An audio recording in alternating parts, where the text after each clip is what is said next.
สวัสดีครับผู้ชมคลิปนี้กสิพาทุกคนมาเลาะเบิ้งดูเคสสนบทเราเนี่ยเนาะอีกที่หนึ่ง EP นี่ก็ที่ว่าเอาพาเบิ้งสนบทอยู่ทางซอกปลาวเนาะแล้วเป็นสนบทแบบธรรมศาสตร์เนาะตามนั้นค่อนข้างก็สิเป็นสิ่งที่อยู่ไปเลาะเบิ้งตามที่ชนบทเป็นอีกเส้นหนึ่งที่อยู่แคมทาง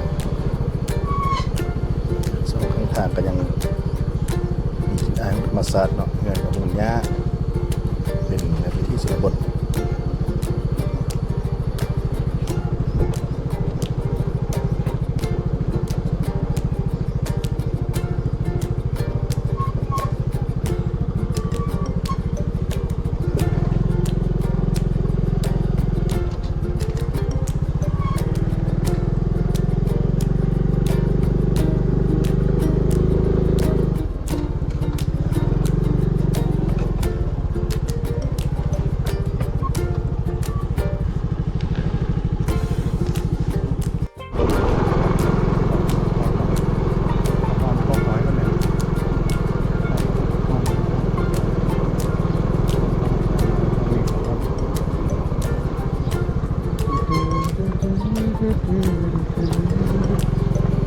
อีกเคสหนึ่งอันนี้ก็บา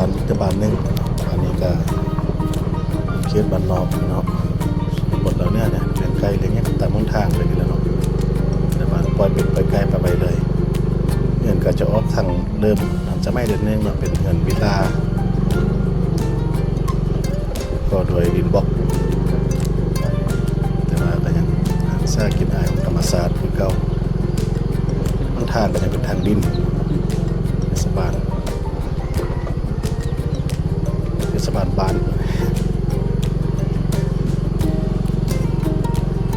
มีสิบินตามเคสชนบทเฮานี่แหละ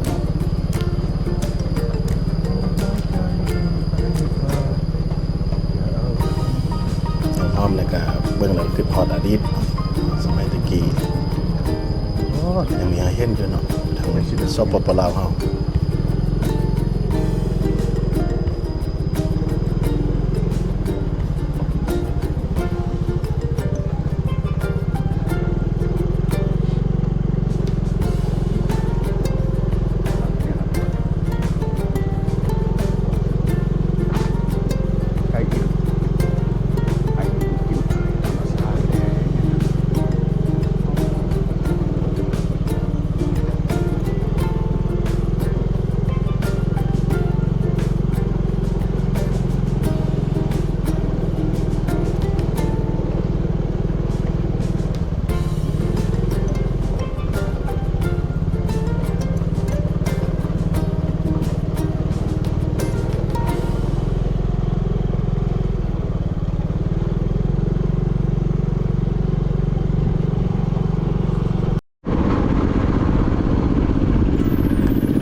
เดี๋ยวแม่ซื้อน้ำกินนิดนึงก่อนออนแห้งนี่เรากิน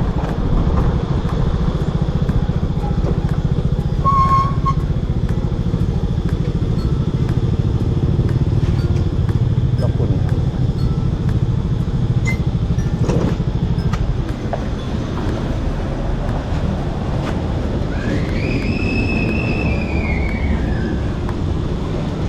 มีวันอะไรกินมีวันอะไรกิน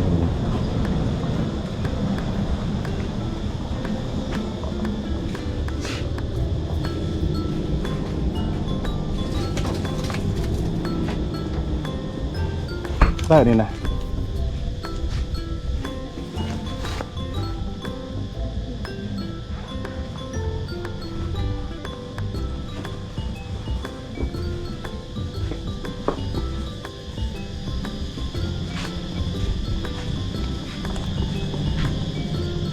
กินน้ำมันนึงก่อน